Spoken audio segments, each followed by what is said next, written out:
Hello friends, எதிர்நீச்சல் சீரியலில் என்ன நடக்குதுங்கிறத பற்றி பார்க்கலாமா? குணசேகரன் மீண்டும் ராஜாங்கம் பண்ண வேண்டும், பெண்களை அடிமையாக்க வேண்டும் என்ற எண்ணத்தில் விசாலாட்சிக்கு மறைமுகமாக விஷம் கொடுத்து வீட்டை விட்டு வெளியே போன 4 பெண்களையும் திரும்ப வர வச்சுட்டாங்க.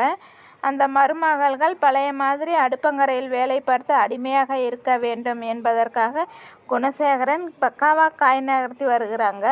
அதுக்கு கூட்டி களவாணியாக விசாலாட்சியும் மருமகளை ஆட்டி படைக்கிறாங்க.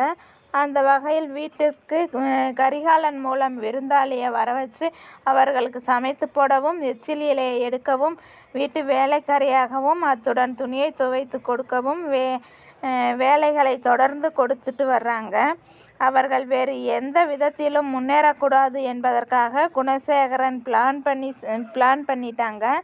ஆனால் குணசேகரன் இதையெல்லாம் பிளான் பண்ணி தான் பண்ணுகிறார் என்று உணர்ந்த ஜனனி, அவருக்கு ஸ்வீட்டாக சர்ப்ரைஸ் கொடுக்க வேணும்னு அவர் வழியே போய் நம்முடைய ட்ராமாவை நடத்த வேண்டும்னு நினச்சி பிளான் பண்ணிட்டாங்க ஜனனி.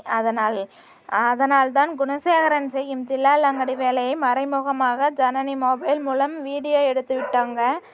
அதோடு குணசேகரனுக்கு பதிலடி கொடுக்க வேண்டும் என்பதற்காக ஜனனி செய்த சின்ன ட்ராமா தான் காலில் பூந்தொட்டி விழுந்தது. இனி இதன் மூலம் மற்ற மருமகர்கள் சேர்ந்து குணசேகரனுக்கு திருப்பி பதிலடி கொடுக்க போகிறாங்க. குணசேகரன் வீட்டில் இருந்து கொண்டே அவருடைய கண்ணில் விரலை விட்டு ஆட்டும் அளவிற்கு இனி மருமகள்களின் ராஜ்யம் நடக்கப் போகிறது. இப்படியாக இன்றைய எபிசோட் முடிவடைகிறது.